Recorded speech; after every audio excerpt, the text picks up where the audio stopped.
दोस्तों, एक बार महात्मा गौतम बुद्ध के शिष्य उनसे पूछा कि कृपया हमें ये बात बताएं कि कर्म क्या है और कर्म किसे कहते हैं। तो उसके बाद महात्मा गौतम बुद्ध ने अपने शिष्य से कहा कि कर्म को समझने के लिए मैं तुम्हें एक कहानी सुनाता हूँ। इस कहानी से तुम समझ जाओगे कि कर्म क्या है और कर्म किसे कहते हैं।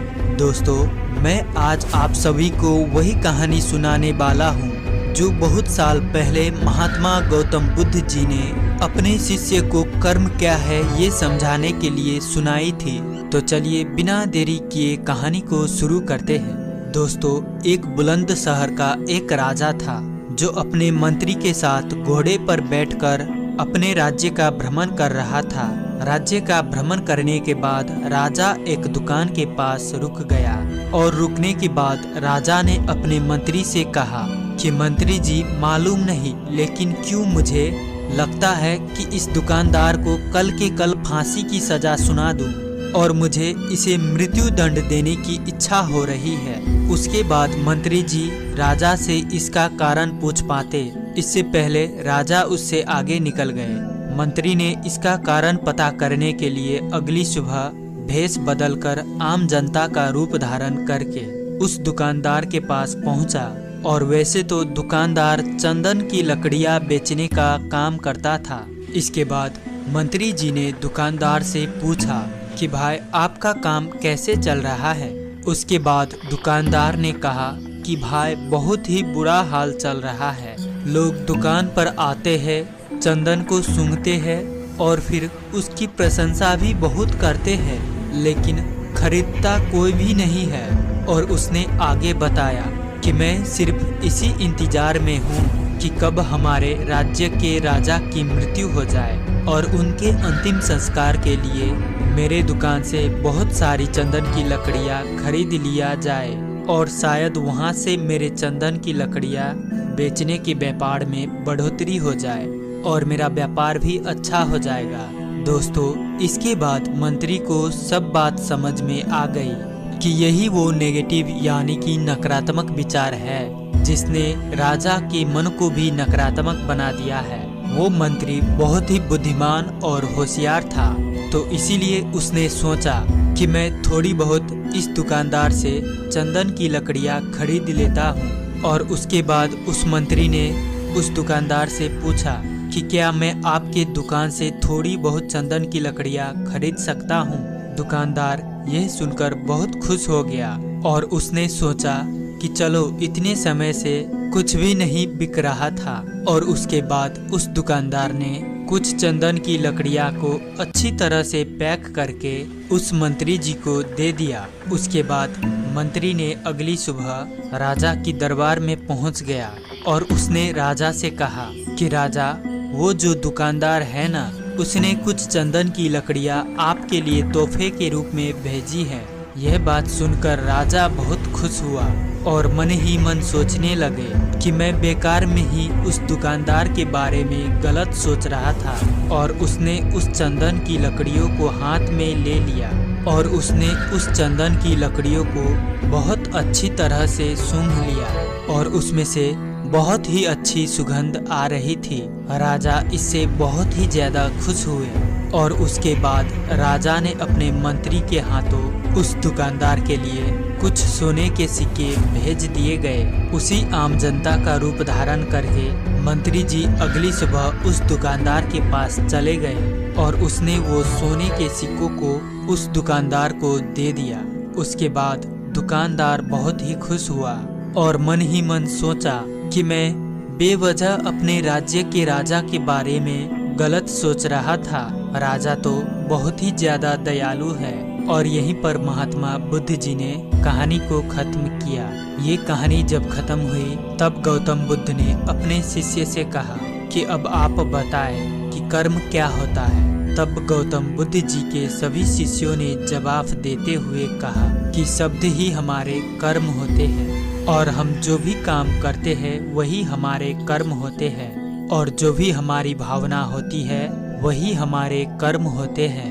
महात्मा गौतम बुद्ध जी के सभी शिष्यों के जवाब सुनने के बाद महात्मा गौतम बुद्ध ने कहा कि कि आपके विचार ही आपके कर्म है। अगर आपने अपने खुद के विचारों पर नियंत्रण पाना सीख लिया तब आप एक महान इंसान बन जाते हैं। जब आप अच्छा सोचते हैं तब आपके साथ अच्छा ही होता है और वो होता ही रहेगा।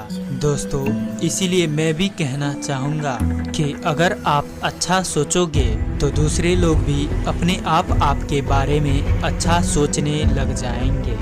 दोस्तों, आशा करते हैं कि आप इस कहानी से अपने विचार में अवश्य सकारात्मक बदलाव लाएंगे। और आपको ये कहानी कैसी लगी कमेंट में ज़रूर बताएं। और अगर कहानी पसंद आई होगी, वीडियो अच्छा लगा होगा तो इसे अपने दोस्तों और रिश्तेदारों के साथ साझा अवश्य करें। तो इसी तरह कहानी को समाप्त करते हैं। अंततः कहानी में बने रहने के लिए मैं किशन शर्मा आपका दिल से बहुत बहुत धन्यवाद करता हूँ।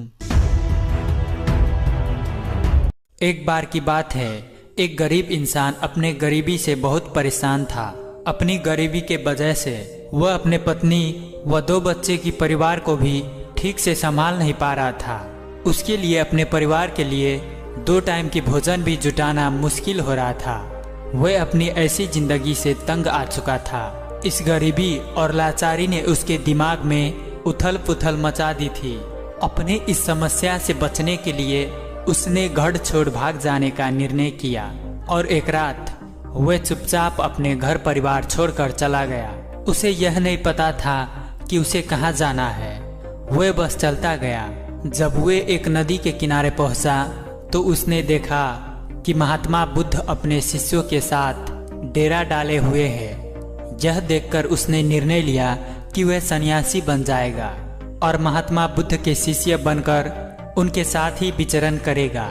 यह निर्णय लेकर वह महात्मा बुद्ध के डेरा में जाता है और उनके चरणों में गिरकर बुद्ध से ये विनती करता है कि उसे अपना शिष्य बनाकर अपने साथ रख ले।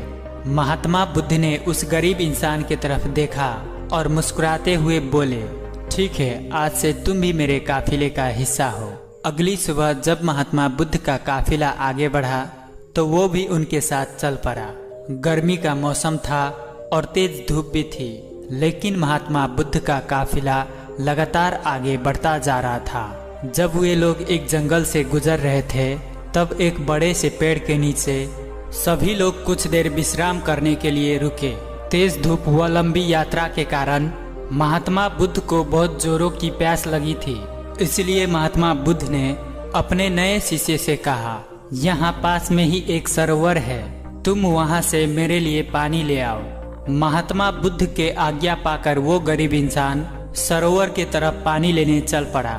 जब वह सरोवर के पास पहुंचता है तो देखता है कि वहां कुछ जंगली जानवर सरोवर के पानी में उछलकूद मचा रहे हैं।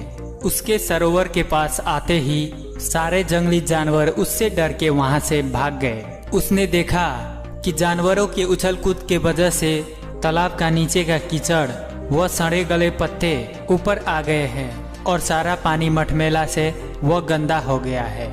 यह देखते ही वो वहां से बिना पानी लिए वापस लौट गया और बुद्ध से जाकर कहता है, बुद्धा, उस सरोवर में तो बहुत ही गंदा पानी था, उसे तो पिया ही नहीं जा सकता। शिष्य के बात सुनकर तो बुद्ध कुछ देर तक शांत रहे, लेकिन थोड़ी ही देर बाद उसे बुला करके कहा, जाओ उसी सरोवर से पानी ले आओ। महात्मा बुद्ध के ये आदेश सुनकर वो शिष्य पानी लेने तो चल पड़ा, लेकिन अपने मन में यही सोचता जा रहा था, महात्मा बुद्ध इतने गंदे पानी को पिएंगे कैसे। लेकिन जब वह सरोवर के पास पहुंचता है तो यह देखकर चकित हो जाता है कि सरोवर का पानी एकदम साफ और निर्मल हो चुका है। वह सरोवर के पानी लेकर महात्मा बुद्ध के पास जाता है और बुद्ध से पूछता है, थोड़ी ही देर में सरोवर का पानी इतना साफ कैसे हो गया। तब बुद्ध ने उसे समझाते हुए कहा, जब जानवर पानी में उछलकूद मचा रहे थे तब सरोवर का कीचड़ ऊपर आया था, परंतु कुछ देर शांत रहने पर कीचड़ फिर से नीचे बैठ गया और सरोवर का पानी फिर से साफ और निर्मल हो गया। इसी प्रकार हमारे मन के साथ भी यही होता है। जीवन के भागदौड़, समस्याएं और मन की अशांति हमारे दिमाग में उथल पुथल मचा देती है और तब हम जल्दबाजी में गलत निर्णय ले लेते हैं। परंतु यदि कोई भी निर्णय लेने से पहले हम अपने दिमाग को शांत रखें और धैर्य के साथ सोचें तो हमारे मन के वो उथल पुथल भी पानी की उसी कीचड़ के भांति शांत हो जाती है। इसलिए बुरे समय में कभी भी इंसान को धीरज खोना नहीं चाहिए। बुद्ध की यह बात उस इंसान के समझ में आ गई और वो जब शांति से बैठकर अपने द्वारा लिए गए निर्णय के बारे में सोचता है तो उसे एहसास होता है कि उसने घर छोड़कर गलत किया। उनके अनुपस्थिति में उसकी पत्नी और वो दोनों छोटे छोटे बच्चों को और भी बड़ी समस्या का सामना करना पड़ेगा। उसे अपनी पति और पिता होने का दायित्व निभाना ही पड़ेगा। इसीलिए वो महात्मा बुद्ध से आज्ञा लेकर अपने घर वापस चला जाता है।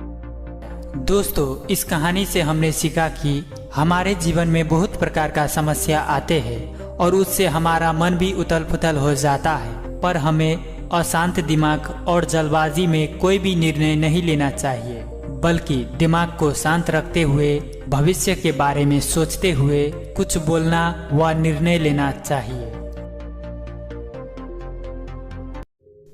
दोस्तों, हर अनुभव कुछ ना कुछ सिखाता है, इसलिए हर अनुभव महत्वपूर्ण है। हम अपनी गलतियों से ही सीखते हैं। जो बुद्धिमानी से जिए उन्हें मृत्यु का भी भय नहीं होना चाहिए।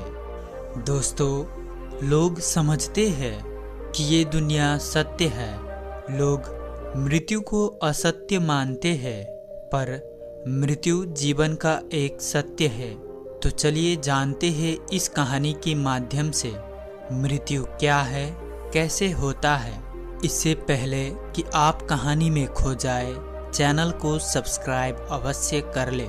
तो चलिए कहानी को शुरू करते हैं। दोस्तों, एक बार गौतम बुद्ध के पास एक स्त्री अपने बच्चे को लेकर रोती हुई आती है और उनसे कहती है, प्रभु, मैं आपके पास बड़ी आशा लेकर आई हूँ। मैं जानती हूँ कि आपके लिए सब कुछ संभव है और आप परम ज्ञानी है। कृपया मेरे मृत बच्चे को जीवित कर दीजिए। मैं आपका ये उपकार कभी नहीं भूलूंगी। उस स्त्री को बुद्ध के पास उन लोगों ने भेजा था जो बुद्ध से ईर्ष्या करते थे।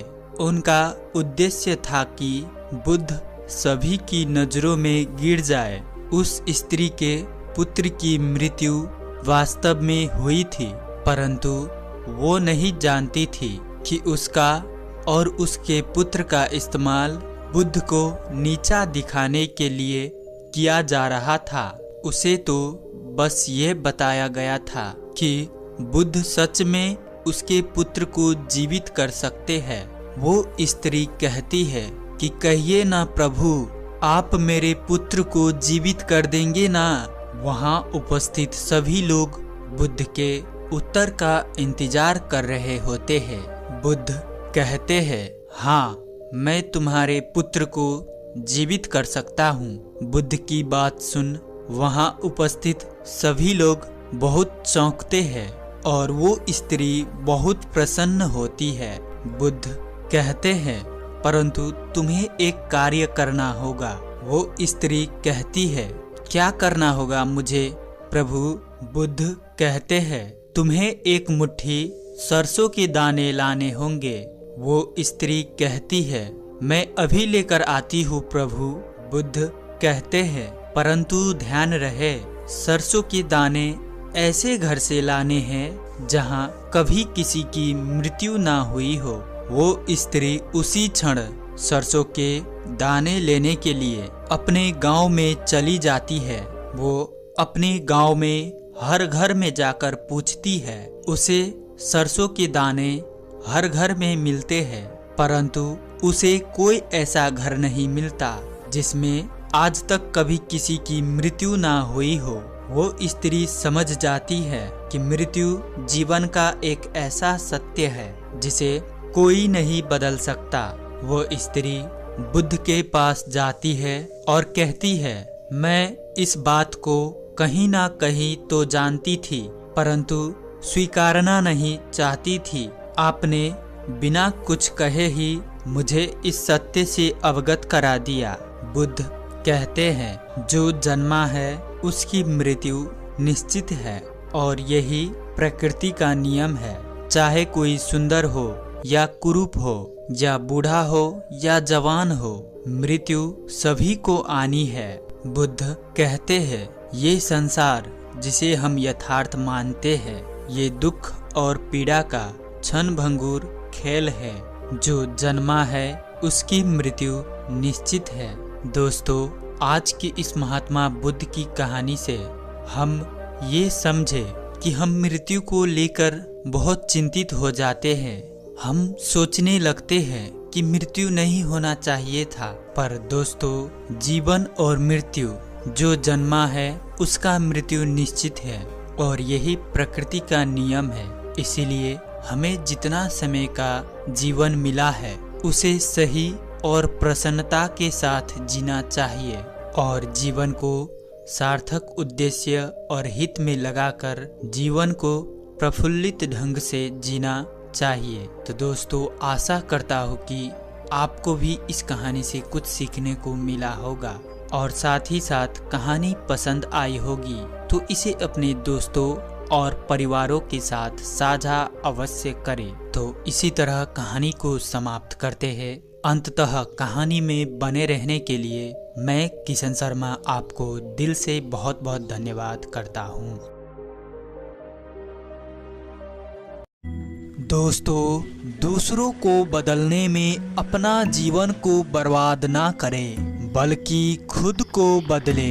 दोस्तों, खुशी मनुष्य के लिए एक ऐसी चीज है जो कि हर मनुष्य को चाहिए होता है। हम मनुष्य जिस भी कार्य को करते हैं वो यही एक चीज खुशी पाने के लिए करते हैं। आज की इस आधुनिक युग में हर मनुष्य सफल होना चाहता है। वो सफलता इसलिए प्राप्त करना चाहते हैं ताकि वो खुश रह सके। तो आइए जानते हैं हम अपने जीवन में कैसे खुश रहें और अपना जीवन शैली को कैसे सरल बनाएं। इसी के संदर्भ में आज की यह प्रेरणादायी कहानी है। आप सभी से एक विनती है कि इस कहानी को अंत तक ध्यान से जरूर सुने और साथ ही चैनल को सब्सक्राइब अवश्य कर ले। तो चलिए कहानी शुरू करते हैं। बहुत समय पहले की बात है।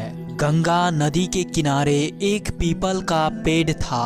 पहाड़ों से उतरी गंगा अपने पूरे वेग से बह रही थी। अचानक पेड़ से दो पत्ते नदी में आकर गिर गए। एक पत्ता तिरछा गिरा और एक पत्ता सीधा गिरा। जो पत्ता तिरछा गिरा था वो जिद पर अड़ गया और कहने लगा कि आज चाहे जो हो जाए, मैं इस नदी को रोक कर ही रहूंगा, चाहे मेरे प्राण ही क्यों ना चले जाए, मैं इसे आगे नहीं बढ़ने दूंगा।